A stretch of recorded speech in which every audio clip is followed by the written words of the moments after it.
When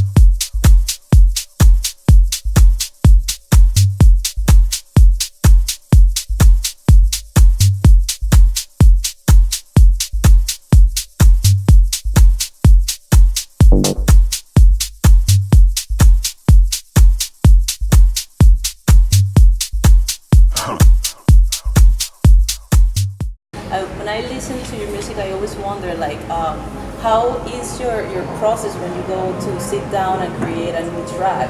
I don't have the same process all the time, but usually I always start with a melody, just like playing some stuff on the keyboard with basic piano sound, just like trying to look for a melody or chords or something interesting. And I eventually work on some textures, just like to kind of build up an environment, and I eventually keep on with the beats and stuff in the end, but I never start with the beats. That's like the end of the process, and that's it. But I always start with what I consider as the most important, like the real substance of my track, which are the melodies and the sound textures. So very important. And what about like sounds? Do you ever find sounds in your everyday mundane life that you would want to like grab and touch and like put in, or is it like very much created like in an electronical way? It's both. It's both. I collect a lot of sounds when I'm traveling, like recording stuff, coming from whatever actually. I like both. I think the main source of sound is still electronically generated, though, like synthesizers and stuff. But I collect also a lot of sounds from the day life and the travels and the airport and stuff, or nature sounds. I really like that. In fact, to use these sounds in another environment and give them another life. It's very interesting.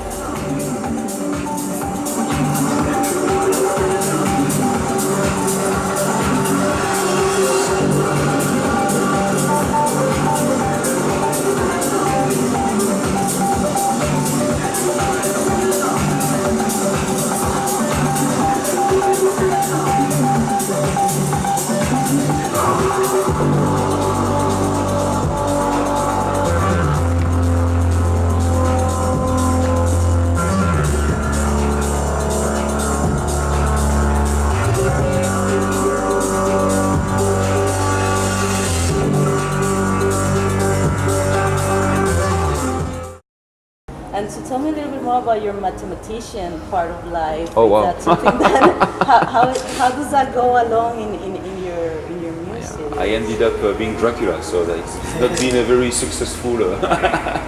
No, yeah, I basically studied mathematics for 4 years because I was really into science and this kind of stuff. I was really passionate about everything about physics, mathematics, space and stuff.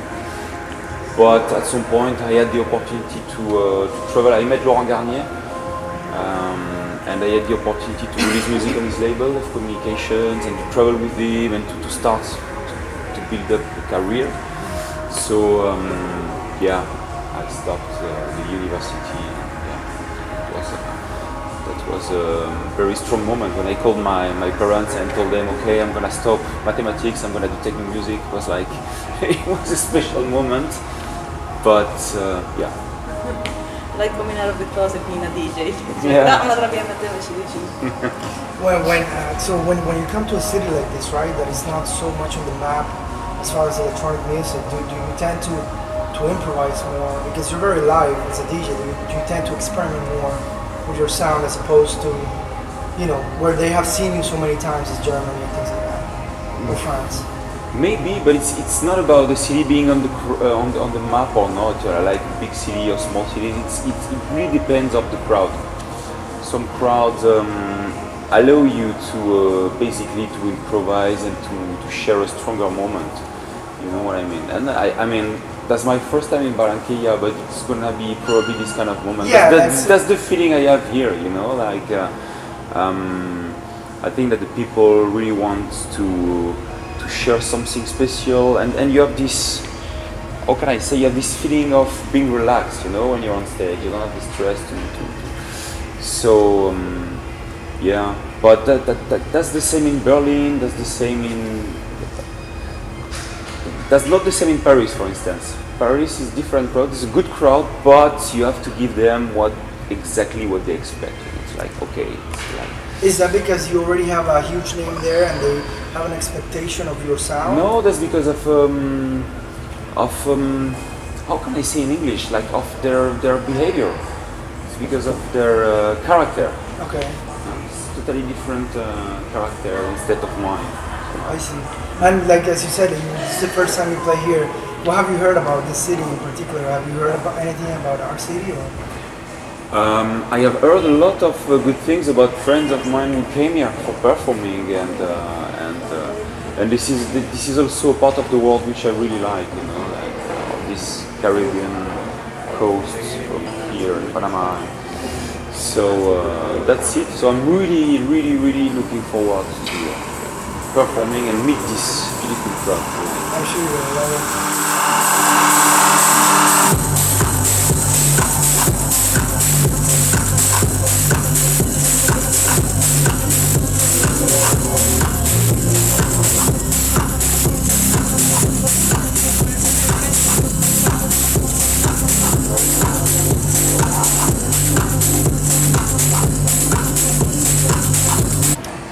Do you find it easier to make music now these days than a decade ago? It's because, you know, I ask you this Do you mean because technically? yeah, like, you know, your track Lila, like when it came out, it was so amazing. Like the complexity of that track, that you know, there was not so much music out there like that. Like today, it's a bit easier with presets and stuff to make music like that. So like, what was that process like making that song, especially? Or for you, is it easier right now, or now because you're more known, you have more pressure? Yeah. That's quite a deep question because yeah, that's obviously easily to produce music nowadays technically. Not only because of the presets, but also because of the tools we have. They are easier to handle all the software samplers and all the plugins. So that's easier than ever actually to produce music Yes. technically. Lila was not a difficult one to produce technically because it's actually there are a lot of layers, but each layer is very basic in a way. So it's more about the way they interact Yes. with each other. But it's been difficult to produce in terms of sound signature because it was I think I released it in 2007. Yes. And it was a year when I was really looking for something else, you know. So I've been spending a lot of time in trying to define my new sound signature and trying to make this track actually. So it was not difficult in terms of technicity, but in terms of identity.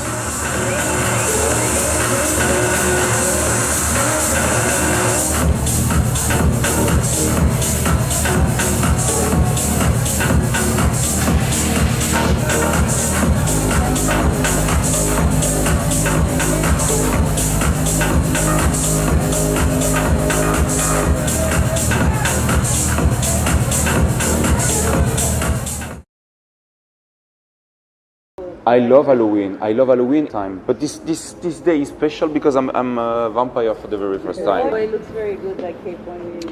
Thank you very much. Merci beaucoup.